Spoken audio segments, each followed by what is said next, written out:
My parents handed over the $75,000 college fund. My grandpa left me to my sister, the golden child, for her business venture. I took legal action against them and ended up getting booted, but now the real story is out, and karma has hit them hard. I'm an 18-year-old female, and I'm currently facing some really challenging moments in my life. It's not like my life was a walk in the park before this.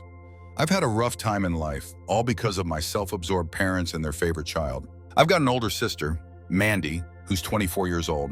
She's the source of all my issues. Since I can remember, my parents have always shown favoritism towards Mandy. Because of them, my childhood was anything but happy. My sister wasn't exactly a bully, but I would definitely describe her as shrewd and opportunistic. She took every chance to manipulate our parents' emotions to get what she desires. Honestly, I get it. It's all because of my parents. She's the oldest of the bunch. She definitely holds a unique spot in their heart, but let's not forget, I'm their daughter too. It's pretty common for parents to have a preferred child, isn't it? That's cool, but just make sure you don't leave the other one feeling unwanted. That's exactly what my folks did. It totally wrecked my life. I felt like I was just there, not really part of anything in the house. I ended up wearing my sister's old clothes since they were still too good to just toss out. I used my sister's toys because, honestly, why spend money on new ones when her toys are perfectly fine? I recall that the only time I got a new dress was at Christmas, and that was mainly because they didn't want to seem bad in front of Grandpa and the other guests. To steer clear of judgment from friends and family, I would only receive one set of dresses, shoes, and accessories at Christmas, while my sister got to pick out as many as she liked. If I ever voiced my frustrations, my mom would calmly say, "Just be patient. Your sister's belongings are set to arrive at your place next year." Absolutely. However, in a used condition. As a kid, I totally bought into their reasoning, but once I started to grasp the reality of the situation, I made a big deal out of it. I either got the message that we couldn't afford new sets for me, or I ended up grounded for my actions. Honestly, I can't recall a time when my mom asked me what I wanted for dinner, or made my favorite dish. It was always about my sister, wasn't it? No matter if it's Christmas, Thanksgiving, or any other celebration, the menu always caters to my sister's preferences. There was that one time I totally pushed back and refused to eat the food, then just got up and left the dinner table in a huff. I got grounded and had to deal with hunger until I finally apologized to everyone and took care of the dishes for the whole week. Ugh, sharing my sad stories is such a drag, but that's just the way it goes. Seriously, why does my mom have to do this to me? It's all about her sister. My mom grew up with narcissistic parents, so she made sure to follow in their footsteps. Can you believe the irony here? Mom is the oldest of her two siblings. She claims that her parents coddled the younger sibling and really went overboard with the spoiling. Mom faced her parents' biases, so she chose to spoil the older daughter instead of the younger one. It seems like my mom projects her own childhood experiences onto my sister, treating her in a way that reflects how she wished she had been treated back then. You totally get that vibe, right? Once I finished elementary school, I became really frustrated with my parents and my sister, so I began spending my summers with my grandpa. He was the only one who really cared about me. My grandpa didn't really get along with my mom. I feel like he totally saw through my mom's ridiculous antics. Perhaps that's the reason he was always in my corner. The year I finished elementary school, my grandpa asked me to come stay with him at his farm. I was totally relieved. I had never experienced such a sense of freedom and relaxation before. My grandpa totally hooked me up with everything I wanted. Not proud to admit it, but I definitely took advantage of his feelings. I wanted all the things I couldn't have at home: dresses, Barbies, dollhouses, video games, and all the stuff I was really craving. But my parents just didn't get it for me. Hanging out with him at his farm, surrounded by nature, was such a great experience. He ran a poultry farm and had a small stable that housed about 4 to 5 horses. He dedicated his days to them. Those days with him were an absolute blast. I really didn't want to return home. When it came time for high school, I was adamant about getting into a school close to my grandpa so I could live with him. My parents were totally fine with me leaving. So, starting from my freshman year in high school, I ended up living with my grandpa. It was essential for both of us. He was aging and required some assistance, while I was looking for a break from my dysfunctional family. During my junior year of high school, my grandpa started feeling unwell, Perhaps he had a sense that his time was coming to an end. So he gathered everyone together and shared the details of his will. He handed over his farm and stable to a couple of my uncles. He handed over $150,000 in cash savings to my dad, and from that, $75,000 was set aside for me to use for college. He got me to swear that I'd finish my college degree. Mom was upset because others received properties and farms, while Dad only got a few grand. Grandpa pointed out that Dad had already claimed his portion of the property and sold it to settle his debts and kickstart a business. Right as I kicked off my senior year in high school, my grandpa passed away. Today feels like the absolute worst day ever. I'm feeling pretty alone right now. I ended up having to move back in with my folks. It was pretty rough. I really didn't like it at all. Yeah, totally. With graduation day approaching, I reached out to my parents about the $75K that my grandpa left for me. I'm in the process of tackling my college applications. That's when everything went downhill. Every time I brought up my finances or talked about college, they would give me weird looks and just brush off the topic. When I finally reached my limit, I stood my ground and demanded to know what was going on and where my money was. That's when she mentioned that they had handed that cash over to my sister for her business venture. What the heck? That cash was meant for my college expenses. They keep saying it's not a big deal and that I can just wait a year since I'm still too young for college. I asked, how am I supposed to feel young for college when my peers, who are the same age, are already getting accepted? When they couldn't get through to me, they started begging for a whole year to sort out my college tuition payments.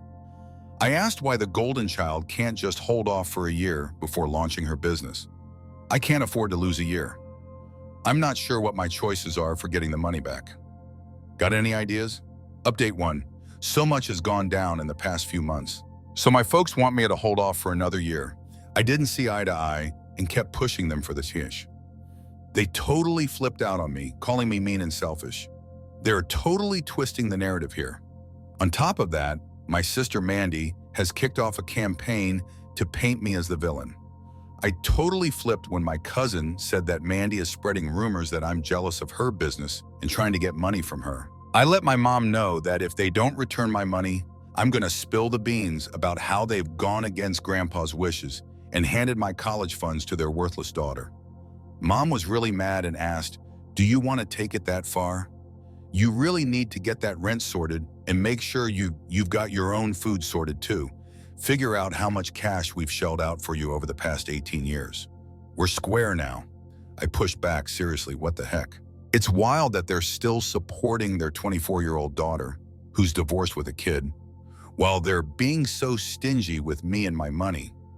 I've consistently achieved good grades, but they've never shown pride in my accomplishments, while their favorite has brought them shame and they still support her. Oh, I totally forgot to mention my sister. So while I was staying with my grandpa, my sister ended up getting pregnant by her boyfriend. Once she finally tested it, it was already too late to do anything about it. She needed to let my parents know about it. They were let down, but there wasn't much they could do about it.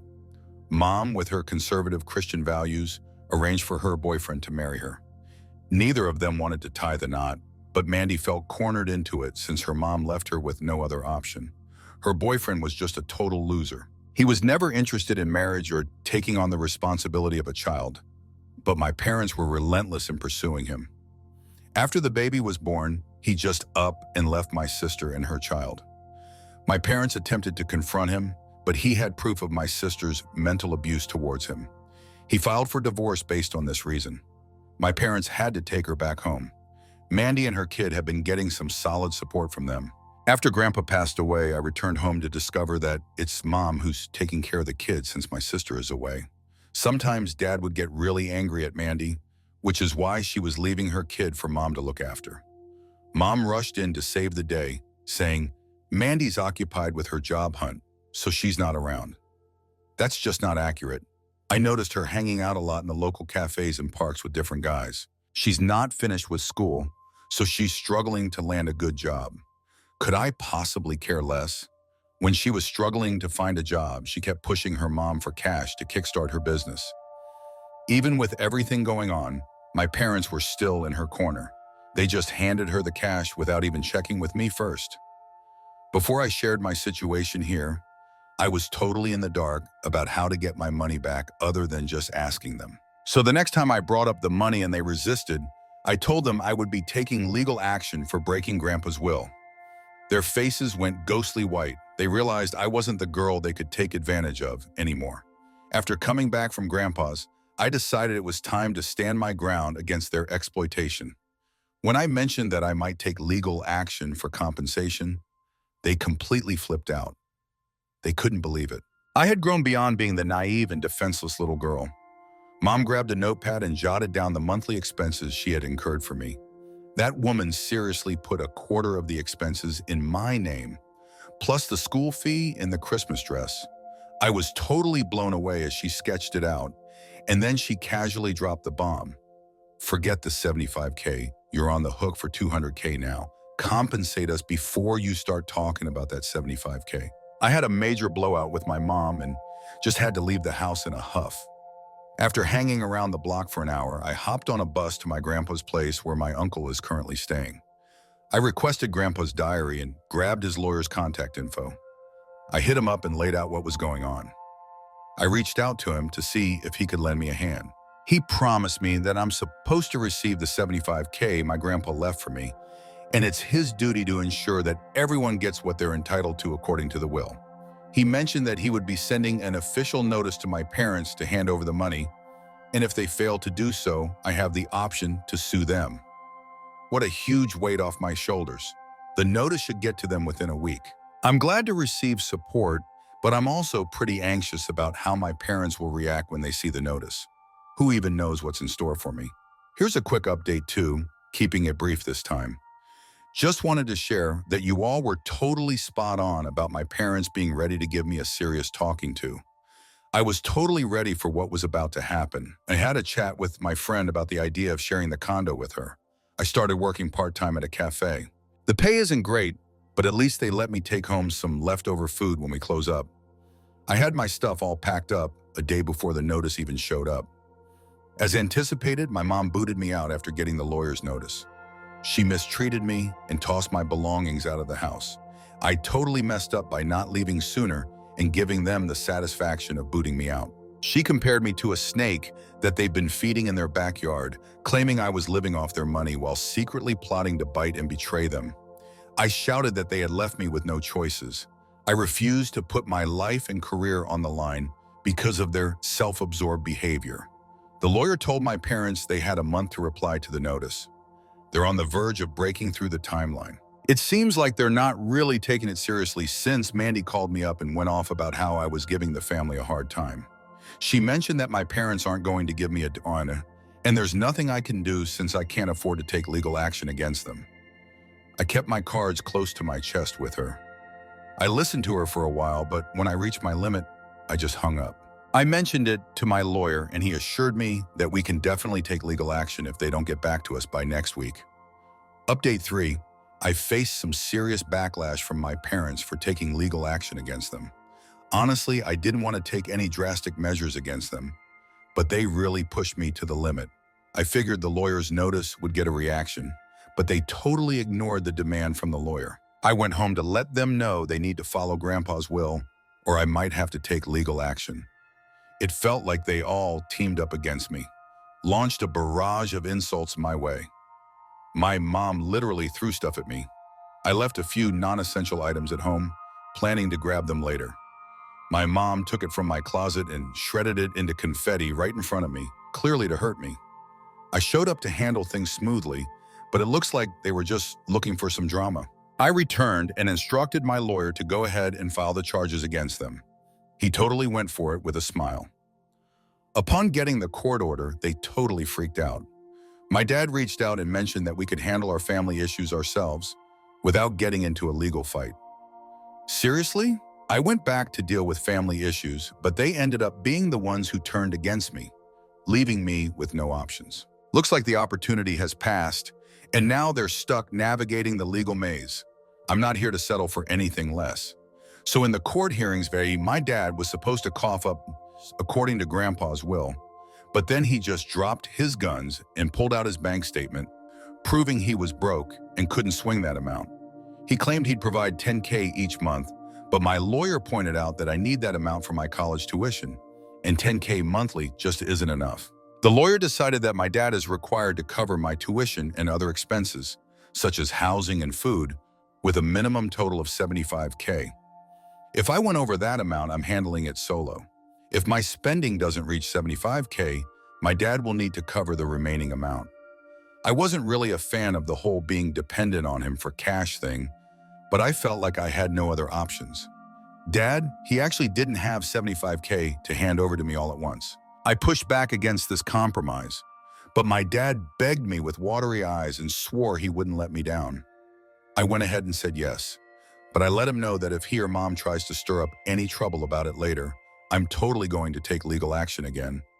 And this time I'm going to ask for compensation for the emotional distress. He was on board with that. So while I was doing my thing, Mom and Mandy slipped off behind me. Mandy has been spreading the word that I've caused my parents' hypertension and brought disgrace to the family by taking things to court. Isn't it funny how things turn out? It's wild how there's no shame in her getting pregnant, but somehow I feel like I brought shame just by asking for my own money. Whoa, honestly, I'm over it at this point. They called me the odd one out, and honestly, I've come to embrace it. Update 4. Hey everyone, I realize it's been a while since my last update. I was caught up, adjusting to my new college life. I finished high school with flying colors. I went ahead and sent the invites to my parents, fully aware they probably wouldn't show up. Out of nowhere, Dad actually made an appearance. He looked genuinely happy, and for the first time, he told me he was proud of me. After 18 years in a court case, he finally understood that I was his daughter too, and that I deserved love and care as well. Whatever, I've moved on from that. I decided to leave my job at the cafe and made the move to my college dorm. The cash I received from my dad takes care of my college tuition, housing, and meals. Aside from that, it's just me. I started a part-time gig close to the college campus. I'm tutoring my classmates in math to earn some extra cash. Math is totally my jam. That's a pretty impressive move, huh? So Dad's been pretty consistent with sending the money like the court said he should. Some of you were curious about my relationship with my dad and why he wasn't around when my mom was being harsh to me. All right, here we go. My dad was totally absent from my life. My dad was fully aware of all the issues I was facing, yet he decided to ignore them completely. He totally brushed off my issues and never even thought to ask Mom about her actions. He went along with whatever Mom said. Honestly, he thought it was a smart move for Mom to pass down my sister's clothes to me since, it seemed like she was being frugal with his cash. During my childhood, I witnessed my dad facing financial challenges, so he was always on the lookout for ways to save even a little bit of money. In that sense, it's clear that he was always there for Mom. I'm kind of curious about how he took the news of Mandy's surprise pregnancy. All the knowledge I have comes from my cousins and relatives. Mandy's wedding was so low-key that it flew completely under the radar. No one even knew when it took place. Not even I. As I mentioned, I was staying with my grandpa back then, and honestly, I was totally indifferent to what was going on at my place. Just wanted to share that I'm feeling really great about my current situation. I'm totally living the dream right now, going to college and nailing those grades. Things with my dad have improved since the whole court situation. Mom and Mandy went off on their usual rant about me, painting me as the villain, but soon enough, they'll have their own mess to deal with. Mandy found herself in a bit of a situation with the police. The cash they had given to Mandy just vanished into thin air. Mandy had launched a covert gambling operation disguised as a gaming zone. My folks had no clue about it. They were convinced it was just a gaming spot, but the cops swooped in and took everything. They took all the machines and equipment. All the money she had in her bank account. My parents used that to get her out. In the end, she's got absolutely nothing to show for it. This is how she handled my grandpa's hard-earned cash. I'm honestly feeling so content right now. Honestly, I felt a bit uneasy about cornering my dad just to get my money. Honestly, I'm really glad I stood my ground because Mandy definitely didn't use that money wisely. She started a gambling operation that tore families apart. Following that run-in with the police and the jail time, Dad kicked her out of the house.